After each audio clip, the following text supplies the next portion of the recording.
I'm going to read the first poem called A Winter Bluejay.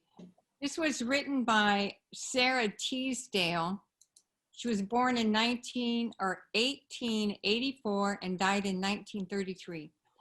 She was in pretty poor health most of her childhood and suffered from depression. In her poem, A Winter Bluejay, she imagines the joy, the freedom, and the ecstasy of being a bird. A winter bluejay. Crisply, the bright snow whispered, crunching beneath our feet.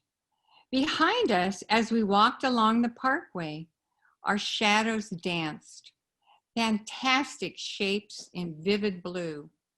Across the lake, the skaters flew to and fro, with sharp turns weaving a frail, invisible net. In ecstasy, the earth drank the silver sunlight. In ecstasy, the skaters drank the wine of speed.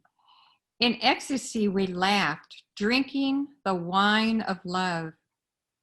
Had not the music of our joy sounded its highest note? But no, for suddenly, with lifted eyes, you said, "Oh, look, there on the black bough of a snow-flecked maple, fearless and gay as our love, a bluejay cocked his crest. Oh, who can tell the range of joy or set the bounds of beauty?" Oh, this one is for Michael. Okay, so the author is Sean O'Brien, a native of London, is a professor of creative writing at Newcastle University. He has won several awards for his poetry, including the T.S. Eliot and Forward Prizes. As a member of the Royal Society of Literature, he writes poetry, essays, short stories, novels, and is a playwright and a tough critic. At the Solstice, excerpt by Sean O'Brien. We say next time we'll go away, but then the winter happens, like a secret. We've to keep yet never understand. As daylight turns to crimson once more, a lustrous darkness deep in ice age cold, and the print in need of restoration, starting to consume itself with snowfall where no snow is falling now. Or could it be a cloud of supernova dancing in the bare hedge that this gate of light is seeking to uproot?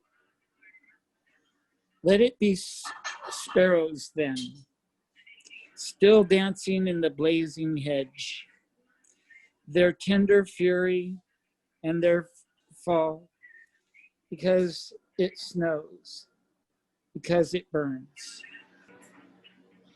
Okay, this one's me. So Robert Frost wrote this poem in June of 1922 at his home in Vermont.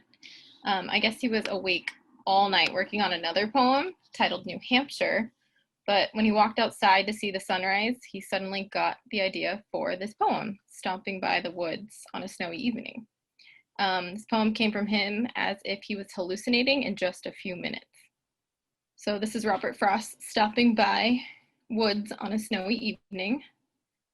Whose woods these are, I think I know. His house is in the village, though. He will not see me stopping here to watch his woods fill up with snow. My little horse must think it queer to stop without a farmhouse near, between the woods and frozen lake, the darkest evening of the year. It gives his harness bells a shake to ask if there is some mistake. The only other sounds the sweep of ease wind and doughy flake. The woods are lovely, dark and deep, but I have promises to keep, and miles to go before I sleep, and miles to go before I sleep.